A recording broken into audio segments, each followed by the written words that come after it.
The content that we will be presenting are getting ready to learn, goal setting, learning management system, time management organizational skills, getting to know the campus, memory, learning, improving concentration, taking lecture notes, and avoiding plagiarism. So for the first chapter is getting ready to learn. So what is the difference between university and high school?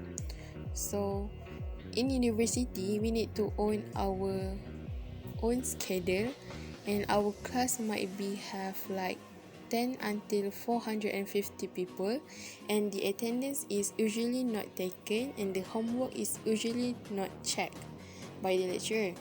But for high school, everyone need to attend the class at the same time on weekdays, and the classes are all around 35 people, and the attendance is taken, and the homework also is gonna be checked by the teachers.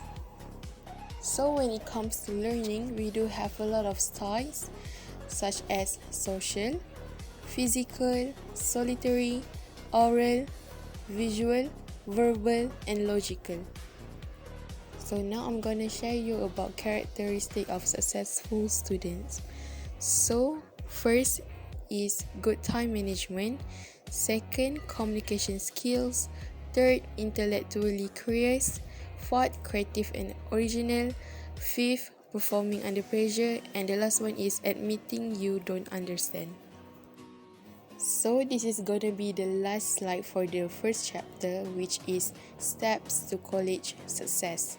So the first one is we need to stay up to date with your work, and we need to attend all classes, and we need to become an active learner, and the last one is we need to participate in all classes. Goal setting. Goal are aim or target that we want to achieve and direct our efforts. For example, if you want to achieve a good CGPA, this will motivate you to attend the class, study for exam, and complete the assignment. Characteristics of goals. Number 1, specific. Number 2, theories. Number 3, moderately challenging. Number 4, realistic. Number 5, self-choosing. Number 6, positive. And last one, measurable. Different academic and personal goals. For academic, number 1, relate to awkward. Number 2, need to set study goals. Number 3, should be highest priority in university. For personal, number 1, relate to necessary or personal needs. Number 2, some tasks may be postponed, eliminated, or delayed to others. For example, hang out with friends, doing lottery, or attending social events. Time management. Time is the indefinite continued progress of existence and events in the past, present, and future regarded as a whole. Definition of time management: the process of planning and exercising concentration, control of time spent on specific activity, especially to increase effectiveness, efficiency, and productivity. Time management tips. Number 1, eliminate distraction.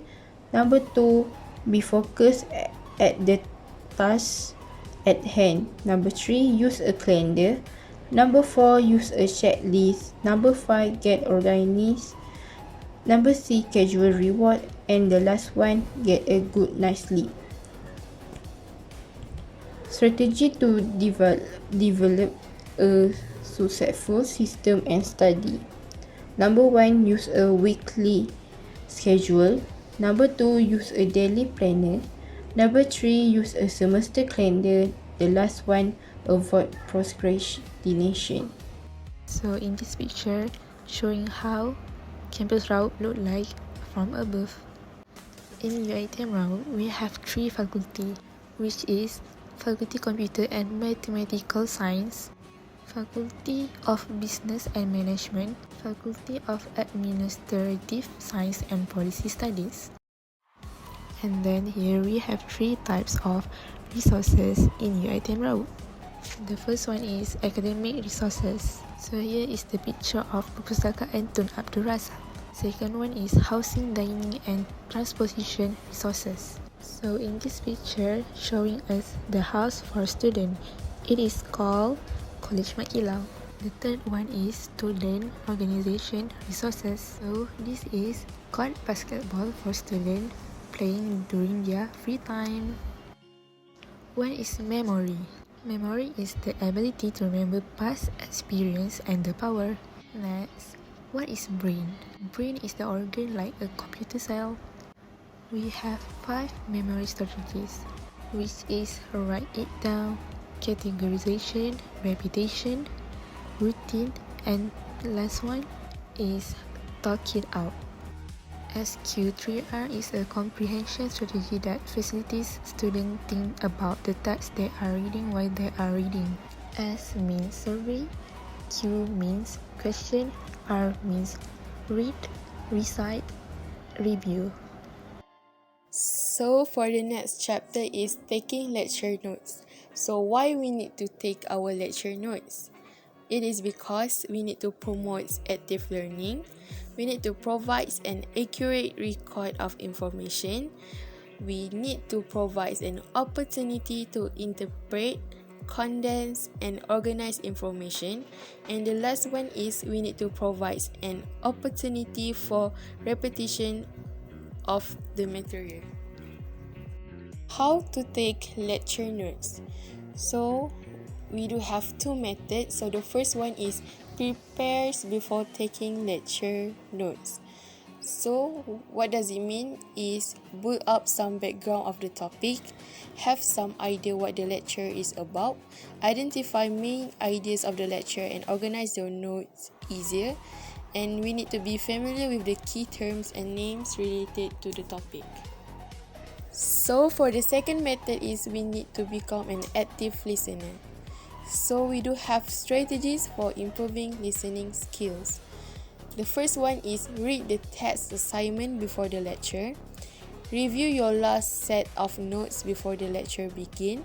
Decide what you want to listen. And the last one is we need to ask and answer questions frequently. The last chapter is avoiding plagiarism. What is plagiarism? Plagiarism is using other people's idea or work without authorization and not crediting them. The common types of plagiarism is direct, self, mosaic and accidental. Academic performance. Grade point average, GPA, is the achievement value of a student in a particular semester. GPA is equal to total credit values registered and attempted in the assessment of a semester divided by the total credits units accumulated in a semester. How to calculate GPA? First, grade value for a course multiplied with credits units for the course. Second, add all the course you took. Third, divide by the total number of credits you took.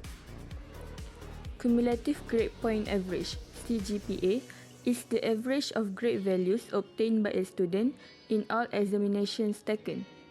CGPA is equal to the total credit values registered and attempted in the assessment of all semester divided by the total credit units accumulated over all semesters.